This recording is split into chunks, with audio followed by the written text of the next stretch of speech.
If I was going to do something like this, it wouldn't be like this. It wouldn't be stupid. How would it be? I think it would be planned out. Hi everyone, I'm Kevin and this is Just Thought Lounge. JTL is the true crime channel that delivers serious, well-balanced coverage of the cases that really make you think. Today's case takes us to Silver Spring, Maryland, just outside of Washington, D.C. In the spring of 2012, 34-year-old Eric Somuah was living life to its fullest. He had a successful career, an active social life, and dreams for the future. This all came to an end when this man that everyone loved was found murdered inside his upscale apartment. The motive for the crime was baffling, and evidence was unfortunately lacking. Investigators were left interviewing a sea of people: Eric's many neighbors, his close-knit family, his many friends, and significantly, his many girlfriends. Thankfully, one neighbor would come forward and break the case wide open. This is the disturbing case of Eric Somuah. Let's take a look.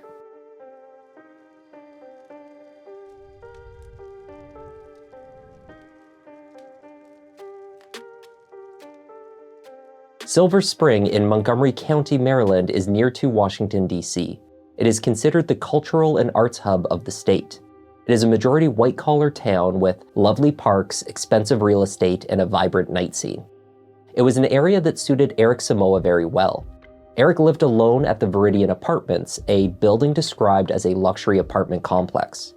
He was the top salesman at the Jaguar and Land Rover dealership in nearby Bethesda.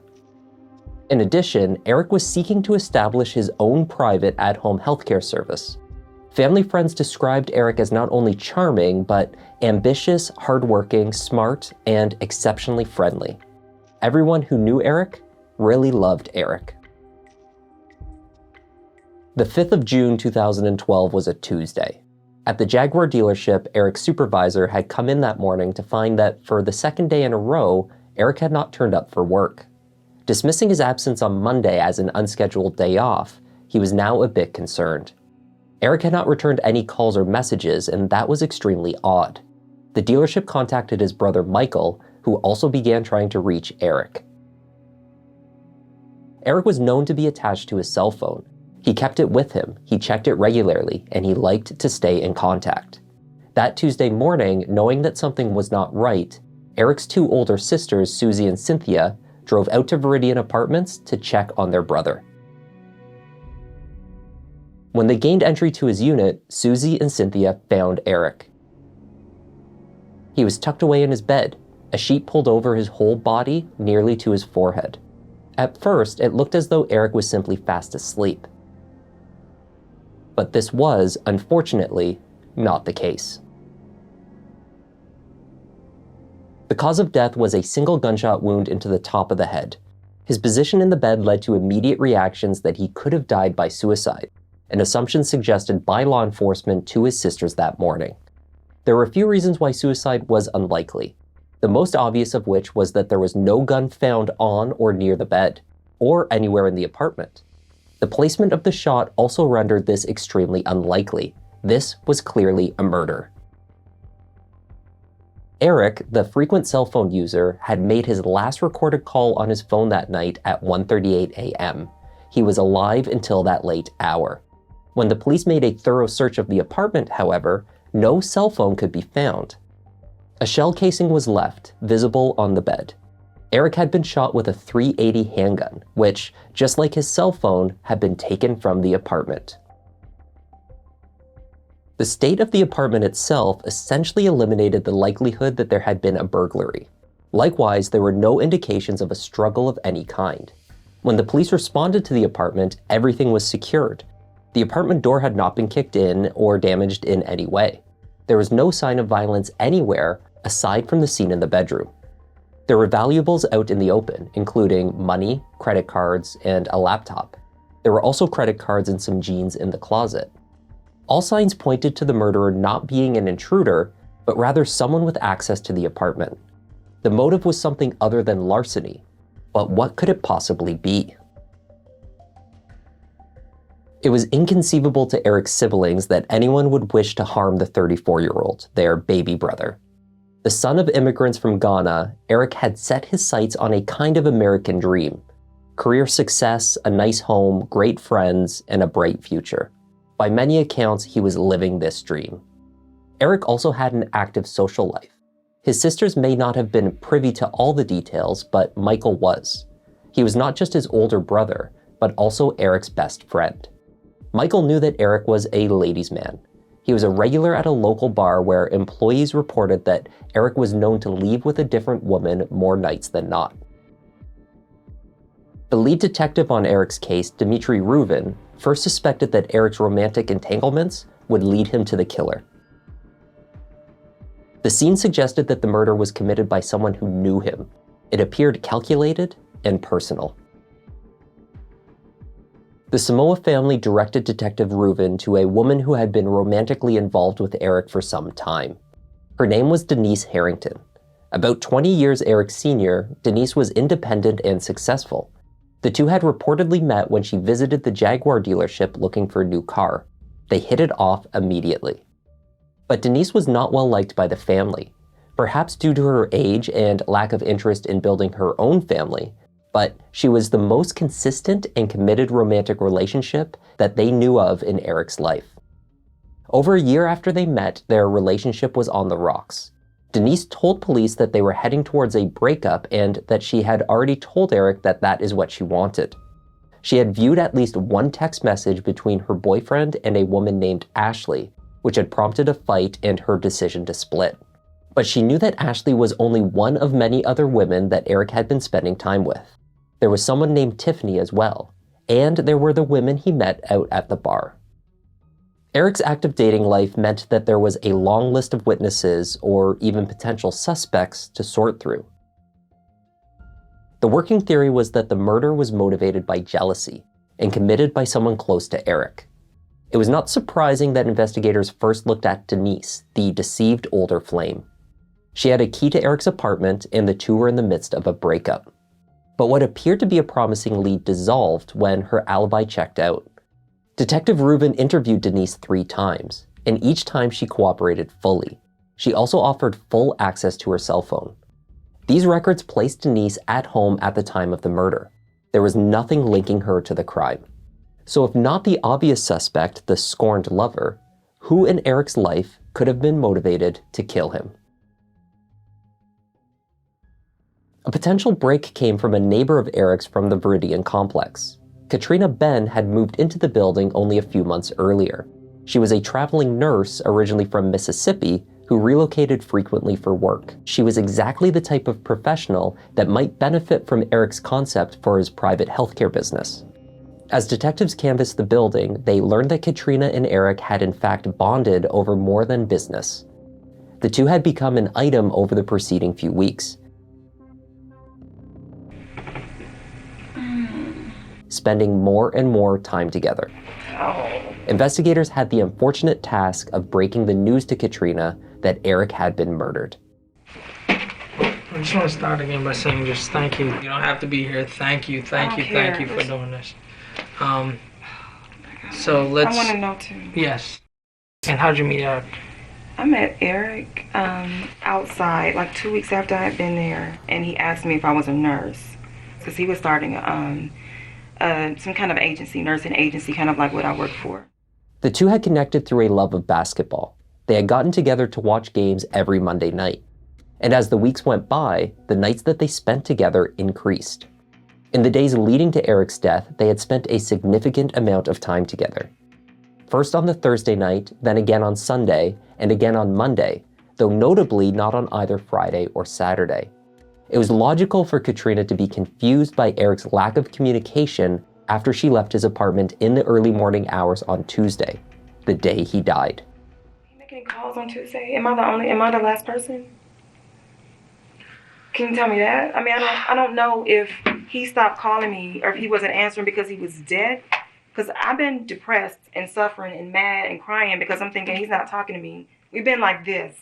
It's just to settle my heart, you know. I think your heart can be settled.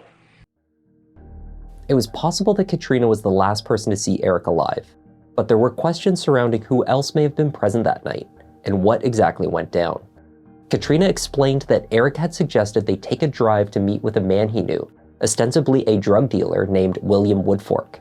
She said they drove out to meet this man, who then promptly jumped into the back of Eric's car with them. The exchange made her very uncomfortable. And the guy got out. All this happened before the light could even go out in the car. Because I'm thinking, if you're going to do something like this, turn the light out. Somebody might see me. You know, I work at NIH. I don't want to be identified in something like this. Bald, and he's about my color, skinny guy, scruffy beard. I didn't see his face straight on. I wasn't trying to look at him directly. I'm not trying to look like I want to know who you are. The encounter with William Woodfork in the car was not the last time that Katrina saw the man that night. She rose at about 5 a.m., a bit earlier than usual because she needed to get gas on her way into work.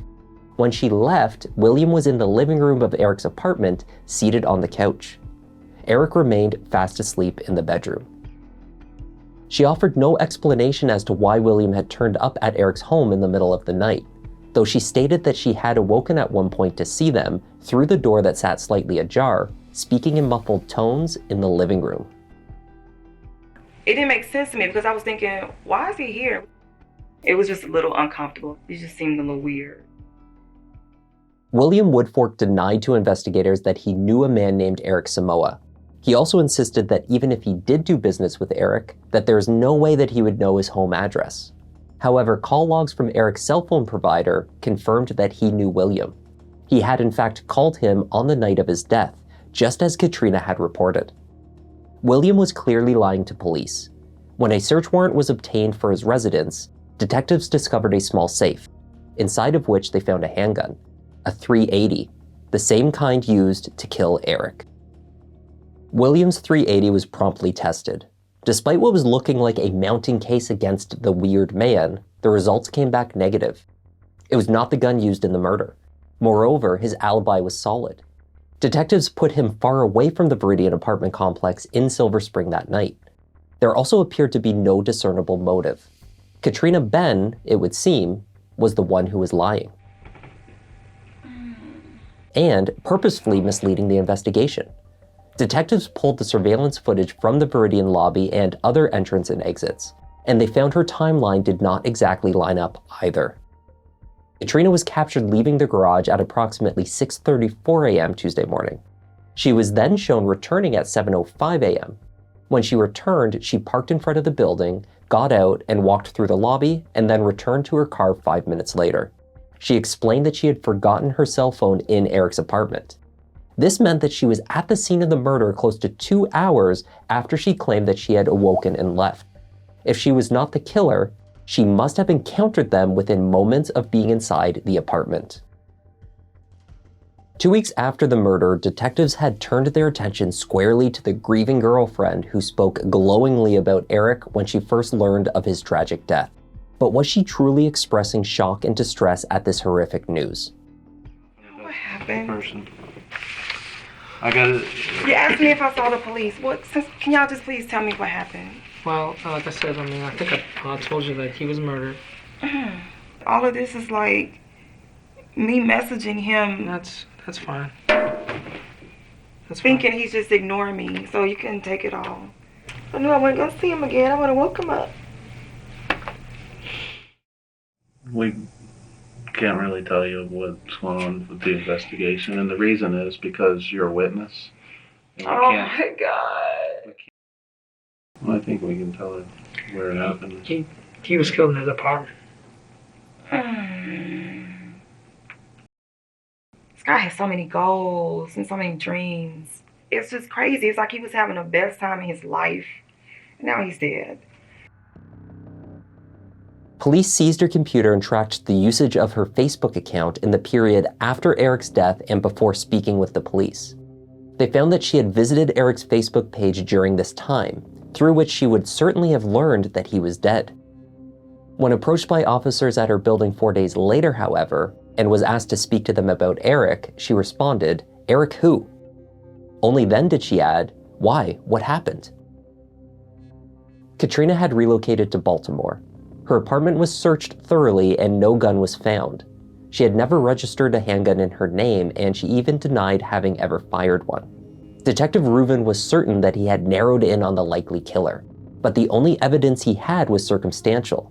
They had searched her home and found no weapon or any other physical evidence linking her to the crime, like Eric's missing cell phone.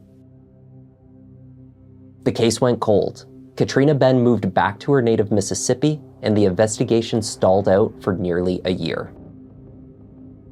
During this time, Detective Rubin began to systematically test every .380 handgun in the possession of the Alcohol, Tobacco, and Firearms Agency, the ATF, recovered in Montgomery County since the date of Eric's death. They had tested 57 different handguns by the time they reached one that had been registered to a person in a Mississippi town. The registration was within 10 miles of Katrina Ben's hometown. This one raised red flags to investigators. 2 days after the murder, this gun had been spotted by a shoemaker from Montana who was on vacation, when he found himself essentially parked in gridlocked traffic on the Capitol Beltway, an interstate highway that circles Washington, D.C. The weapon was visible on the roadway. It had likely been run over at least once. The gun was broken and consisted only of its lower half. According to case documentation, the key component, the barrel, was missing.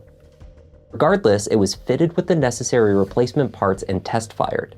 When it was compared with the bullet that killed Eric, this .380 could not be eliminated or excluded as the source of the bullet. The spot where the gun was found on the side of the Beltway was within 2 to 3 miles of Viridian Apartments. Detective Rubin estimated that the round-trip driving time from the apartment to the gun's location would have been 30 to 40 minutes. The surveillance tapes at the Viridian showed that Katrina had left at 6:34 a.m. and returned 31 minutes later. Through the serial number, the gun was traced through 5 previous owners in Mississippi to a pawn shop only a few miles away from Katrina's home. There, the shop had recorded a sales receipt, later turned over to the ATF, that confirmed to whom the gun had been sold. None other than Katrina Ben. If I was going to do something like this, it wouldn't be like this. It wouldn't be stupid. How would it be? I think it would be planned out. When Katrina was pulled back in for questioning the second time, the tone had shifted on both sides.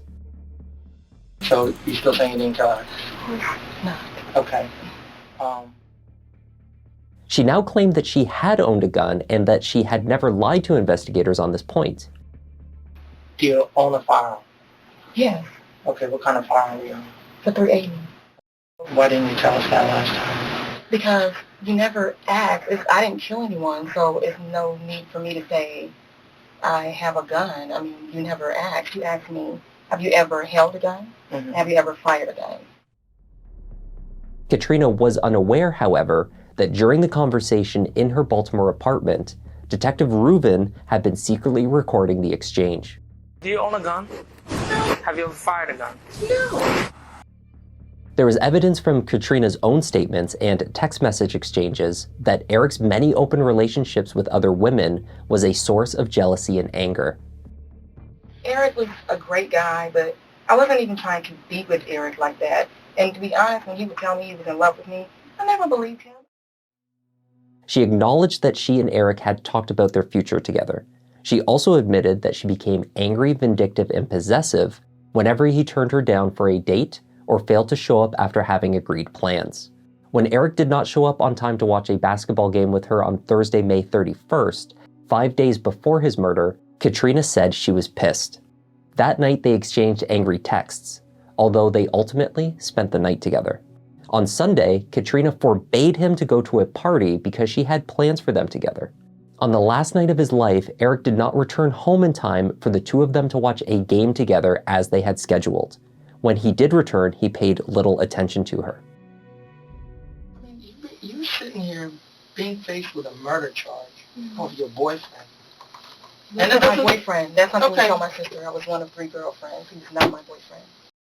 Your gun. Okay. It was used to kill Eric. Okay, we matched it to the bullet. So And he it's- found a gun the day after a murder.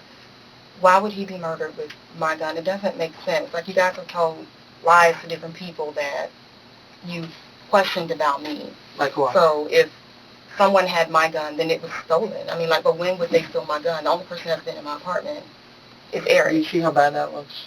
It doesn't make sense to me. We're going to, have your day in court and tell the same story and all that. Do you understand that that story is not believable at this point? I understand, and if I was, a detective, it would look the same way to me. I have no idea. I have no idea.